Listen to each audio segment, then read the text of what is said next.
श्री शिवाय नमस्तव्यम हर हर महादेव। ग्रेटर नोएडा उत्तर प्रदेश से चल रही दूसरे दिन की श्री नवनिधि शिव महापुराण कथा समाप्त हो चुकी है और आज गुरुजी ने बहुत ही सुंदर सुंदर उपाय और पत्र पढ़े हैं। अगर आपने किसी भी कारणवश आज की कथा नहीं सुने हैं तो इस छोटे से वीडियो के माध्यम से आपको आज की कथा के पत्र के उपाय संक्षिप्त में समझ सकते हैं कि कौन से उपाय से किनकी जिंदगी बदल गई है।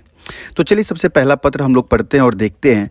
पहला पत्र जो आया हुआ था वो था सीमा वर्मा जी का, जो कि फरीदाबाद से पत्र लेके आई हुई थी। उन्होंने पत्र में लिखा था कि उनका बेटा हिमांशु वर्मा 2 साल से स्टेनोग्राफर का कोर्स कर रहा था लेकिन सिलेक्शन नहीं हो रहा था, बहुत जगह एग्ज़ाम दे रहा था।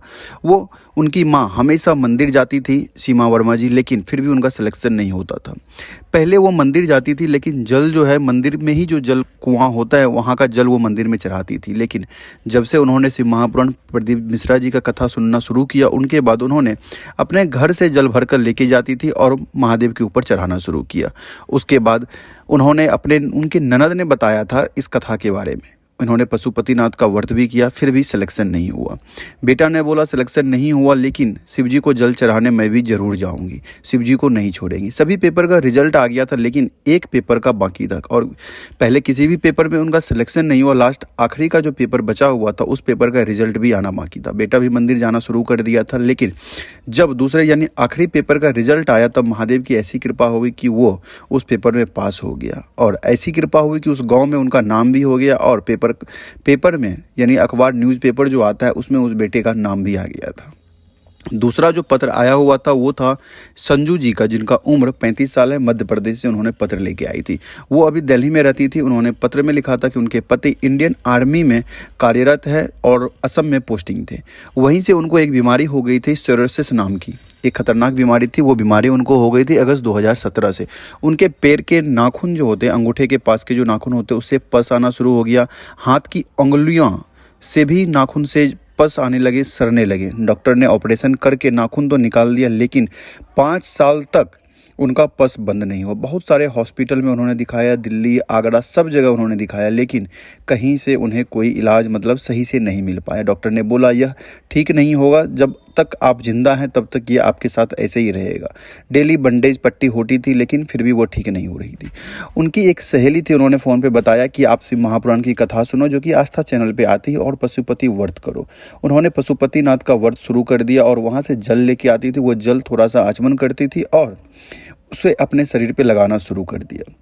गुरुजी द्वारा बताया गया 5 लौंग, 7 काली मिर्च, बबूल के पत्ते, गुलाब के कांटे वाला उन्होंने उपाय शुरू किया और महादेव की दया से अब वो पूरा तरह से स्वस्थ है। जिनका कि फोटो भी आप देख सकते हैं कि पहले कैसी उनकी हालत थी अंगूठे की, उंगली की, और अभी जो उनका हाथ आप देख सकते हैं किस प्रकार से स्वस्थ हो गया है। तीसरा जो पत्र आया हुआ था वो था पंकज गोयल जी का, सेक्टर 13 से। उन्होंने पत्र में लिखा था कि 2019 में उनके पैर में दर्द होना शुरू हुआ और शिवरात्रि के दिन ही पहला पैरालिसिस का अटैक हुआ। कुछ देर के बाद वो धीरे से ठीक हो गया मगर प्रॉब्लम पूरे तरह से ठीक नहीं हुआ। तो डॉक्टर को दिखाया फिर भी आराम नहीं हुआ।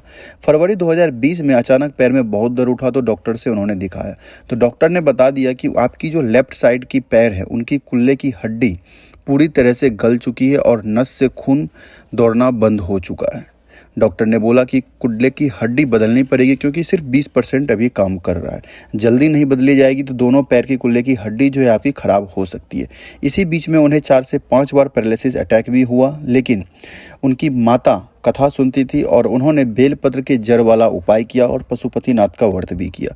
उन्होंने बहुत सारे डॉक्टर से भी दिखाया, कनाडा तक भी रिपोर्ट भेजी लेकिन वहाँ से भी उन्होंने बता दिया कि आपको कुल्ला बदलना ही पड़ेगा। फिर महादेव की दया से एक डॉक्टर उन्होंने मिला और वो डॉक्टर बोले कि तुम चिंता मत करो, तुम्हारी कुल्ले की हड्डी जो है वो ठीक हो जाएगी। और अभी महादेव की दया से उनकी हड्डियाँ ठीक हो चुकी और वो स्वस्थ होकर कथा पंडाल में आए थे कथा सुनने के लिए। ये सब महादेव की कृपा है। अगर आप विश्वास के साथ कुछ भी करते हैं तो सब कुछ संभव है। मिलते हैं और भी इस तरह की वीडियो के साथ, तब तक के लिए श्री शिवाय नमस्तुभ्यम हर हर महादेव।